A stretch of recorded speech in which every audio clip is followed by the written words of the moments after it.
So, just wanted to read this quote to start this off. This is going to be quick. The life expectancy in the U.S. has been declining, reaching its lowest level since 1996, primarily due to factors like COVID 19, drug overdoses, and other health issues. The average life expectancy dropped from 78.9 years in 2014 to 76.1 years in 2021, marking the largest decline in over a century. So your average age of people in the United States is going down. Just wanted to point that out as I start off this recording. So just looking at this headline here, Social Security retirement age could jump as the White House considers options. We've been hearing this talk, and this is from September 19th, 2025. So this is literally yesterday, in a page or an article on Fox 4 by Daniel Miller. I'll give him credit. So he talks about the Social Security age. The White House is considering options. So a potential increase to the retirement age is under consideration by the Trump administration. Social Security Administration Commissioner Frank Bisognano, I probably butchered his name, addressed the matter during a Fox News interview, explaining that many options are being considered. The move is being discussed in part to keep Social Security from reaching insolvency. So, listen, I fully understand that there are other challenges to the economy and to the concept of Social Security besides besides the fact that the money is being spent. I get it. We have a demographic issue where, and this is the fault of many, many people and many ideas and concepts, but we've basically driven in this idea. We've added a way of abortion in society for some time. We've fought for more of that. Culturally, we've encouraged people not to have kids. We've increased the cost of living to make it more difficult to have families.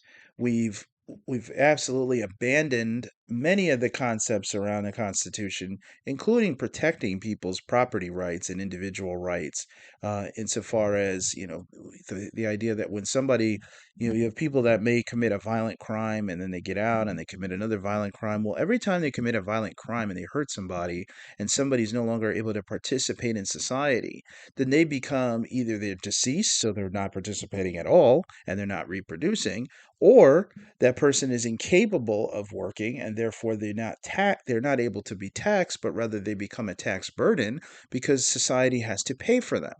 So there's many, many, many, many, many reasons why Social Security is becoming insolvent. But let me explain something. For years and years and years, Social Security, it's been widely unknown to the public, but known in Washington, D.C., that the money that sits in the Social Security coffers doesn't stay in the coffers for Social Security, that money gets taken and borrowed and spent into other areas, and that the government replenishes it with money that it then borrows or makes from other ventures. This concept has been a drain because now that you have a large older demographic and you don't have as much revenue coming in from the bottom and from like younger people are not able to participate in the economy in the same way that their grandparents did. The concept of Social Security becomes flipped on its head on its own. But what gets even worse, because there's more people that can take Social Security and less going in, what gets even worse is the fact that the system has been abused. I mean, it's embarrassing to think that the United States is even in this position. But I think that the concept that you're going to raise the Social Security age at a time when people are dying even younger than what they were a decade ago is absolutely irresponsible and it's incomprehensible. And for me, and I know this is going to appeal, this should appeal to some of my friends or my online colleagues, I guess in the American Communist Party or perhaps some socialists or whatever, Caleb Maupin or whatever. I hear you, brother. Um, this may appeal to you more than it may appeal to some of my more conservative friends or libertarian friends or whatnot. But I would go the opposite direction. I would lower the Social Security age. And the reason why I say that is, well, number one, we're dying younger. And because of that, you're going to pay into a system in theory. Let's say you go to college. Let's just pretend, right? You go to college, you graduate. Roughly, the average college graduate is aged what? 21, 22 years old. So let's say you get a job right away out of college, right? So you're 21, 22 years old, you start working. And let's say you work from 21, 22 until you're 62, all right, or 65. So you're going to put in about 40 plus years of work, let's say. Different jobs, whatever the circumstances, but you have about 40 plus working years that you're going to work. Then you're going to hit the Social Security range, right? So 65, 67, people are talking about raising it maybe 70, whatever it is, the full amount, whatever they call it. So now you're talking about you're starting to take your Social Security in the 60s or 70s of your age, right? So you work for 40 plus years, maybe 50 years, and then you have about 6 years of Social Security. Just let that sit in for a second. You're going to work 40, 50 years, and then you're going to collect for 6 years. Has that hit you yet? It should make you stop and think for a second. That's what's being asked of you by the government. Work for 40 or 50 years and collect for 6 and then die. Please die so that we don't have to pay you anymore. Thanks for your tax money. We already collected. It's not like you worked for 6 years and then you collect. We've already collected on you for 40 or 50 years. And that's not the only tax that we've collected from you. The government's already collected many others. But we've taken so much money from you over the years that we no longer need your services. You're no longer needed. Good luck in your future endeavors, heaven, hell, whatever's in the afterlife for you. Good luck. That is literally what's being said here. The reason I would lower the Social Security age to 40, and you say, what are you talking about? There's a lot of people like the Andrew Yangs who talked about universal basic income. Well, I don't necessarily think a blanket universal basic income is a good idea, but there's a couple of things I would do. Number one, I think in the future economy, and the future meaning probably the next 5 to 10 years, I think we're going to have to put in some protections for workers where companies cannot replace all of their labor with AI or with machinery. And the reason I say that is because businesses on their own are going to look at human beings, and I'll tie this all together in a nice bow for you. Businesses on their own are going to look at human beings. They don't look at them like customers, they look at them like a labor cost. And I have an MBA, so I'm not just making this up or just talking out of my ass. But, every person at a business is somebody who has to be accounted for in the financials, right? Because not only is it the person, but it's the insurance and all the other things that go into it, right? Fully understand that. It's a cost. And that's what you are as an employee. You're a cost. Now, the concept is that the cost benefit is that I have an employee, they do a job for me, and therefore the output of their work outweighs the cost that is attributed to them individually, and then the sum total of all the output should yield a profit for me. And that's how I'm able to, make a living from what I do, and not only make a living, but perhaps even accumulate some wealth, right? And I have no problem with that. And I know in some people's systems they do have a problem with that, but I don't have a problem with that. That's the theory. But a lot of businesses will look at their labor costs and look at every individual as a line item and say, you know what, I would love to replace them. But here's the problem. If every business does this, you're replacing your labor costs, but you're also killing your customers because robots don't purchase goods and services. Robots require some goods and services. They may require maintenance, they require energy, but they are not human beings who have a want to buy things or use services. They're not going to get a massage on the weekend. They're not going out to dinner. They're not going on dates. They're not going to the movies, et cetera, et cetera. They're not looking to buy a car. Robots are robots. They have a function and that's all they do. So the problem is that if you replace your workforce with functions, then you may be more efficient in terms of your labor costs go down and maybe even you be more efficient in your production. But as we've seen in places like, a perfect example would be McDonald's. McDonald's, they're more efficient at making burgers now than they've ever been. But the cost of the burger is not going down. So the cost of the service isn't going down. Now, maybe McDonald's makes more money now than it did 50 years ago, 60 years ago, 70 years ago. I'm sure they do in dollars, but the dollar itself is eroding. So they make more money, they make more money on the top end, but the cost of the burger is really going up because of inflation and the as the cost of the burger goes up, the consumer at some point is unable to continue to purchase the burger. And what we saw in the last couple of years was for the first time, McDonald's started to lose customers under in a certain demographic, a demographic that was deemed like under the middle class and lower suddenly was going to McDonald's less because of the cost. Well, imagine you extrapolate that across all businesses. So suddenly, if every business that can replace people does it, then suddenly you're going to have a customer base that is unable to purchase goods and services from your neighboring businesses and your businesses. So it's a law of diminishing returns to just run out and just replace, replace, replace, replace. So I think there's going to have to be some kind of law put in. I hate to do that because I complain about the US doesn't follow its own laws. It doesn't follow the Constitution. It doesn't really follow the capitalist system that was set out for it. It follows a cronyist system. And because it follows a cronyist system, it inherently reveals the worst sides of capitalism and opens the door to critique. But here's where socialism does fill in a lot of the gaps that our system is failing on.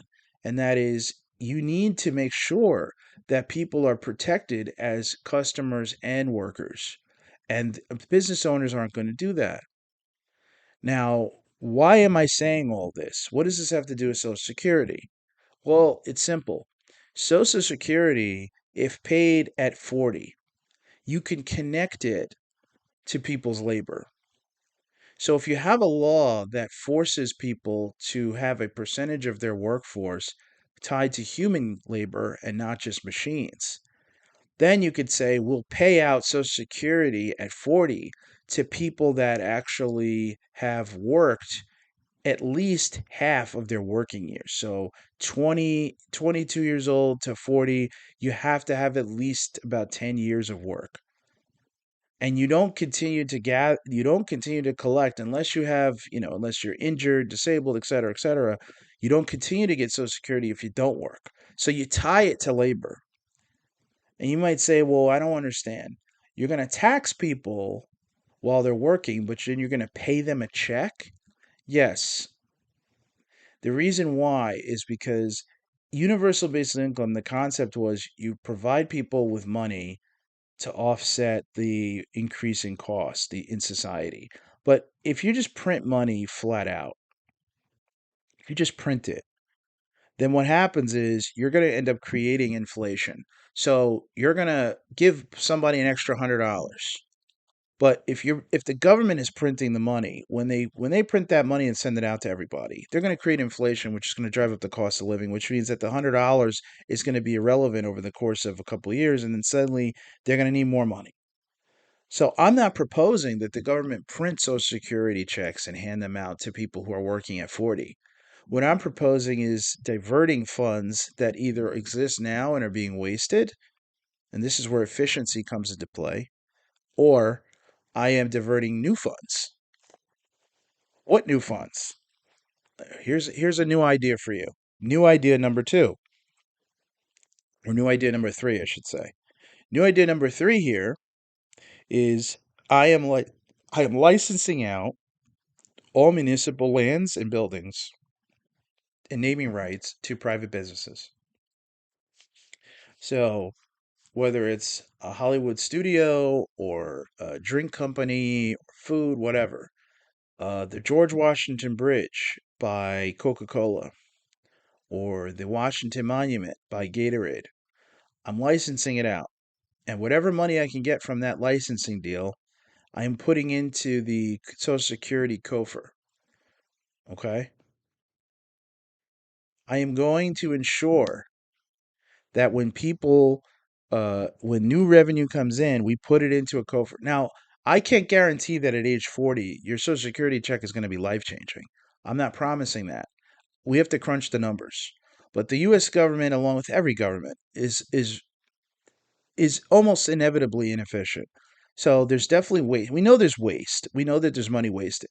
And if you could put that money towards the individuals who are in need of it instead of wasting it on programs or on government foolishness, then suddenly somebody at 41, 42, knowing you're going to get this extra cash going into your 40s for working, it incentivizes people to work and it incentivizes people to do something with it, especially if you give more money based on, let's say, if you have one or two kids, you get even more money.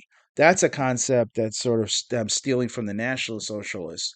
But what they would do is if you bought a house, they would do interest-free mortgages and give you a reduction of your mortgage based on how many kids you had. And if you get to 3 kids, I think they would kill off your mortgage after a couple of years, so you would just own your home. And I would do the same thing for people financing a vehicle because it's everybody should have a car in this country, and there should be no homeless people. And there are ways to achieve this by adjusting our views. So instead of fighting over what's conservative, what's liberal, what's Republican, what's Democrat, all that nonsense, that's all there to keep you distracted so you don't think of new ways to operate. Let's just take care of our own people, take care of our society. And there's ways to do this. And I think some of my socialist friends will agree or disagree with some of this. And I think some of my libertarian and conservative friends will agree or disagree with some of this. I know the standard issue progressives and neocons are going to hate all of it because they just want big government. And they want big government to be imperialist and they want big government with lots of taxes, but that tax money is going to go to their pockets. It's not going to go to you. So they want you fighting over 5% increase, 5% decrease, but the reality is that money is never going to anything good. And don't believe the hype about, oh, we have too many people. We don't have too many people. We don't need to reduce the number of people in society. That is a concept that has been fomented by the elites and in fake intellectuals who say that the solution is we just need less people. You don't need less people. You actually need more people. And I'm not saying you need to have a wide open border that you don't know who's coming and going, but I'm saying that you need more people. You need more people to fill services, to generate revenue, and to innovate. How are you going to come up with new ideas if the next Beethoven is dead or is not in your country or not in a place where he can get an education and think? So all these things are important. But yes, I would lower the Social Security age, and yes, I would, and the idea of licensing out land. Larry Sharpe, a libertarian from New York, ran for governor of New York, I think twice.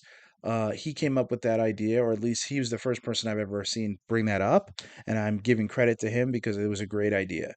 You license out the naming rights, and then they cover some of the maintenance costs and some of these municipal bridges and buildings, etc., parks.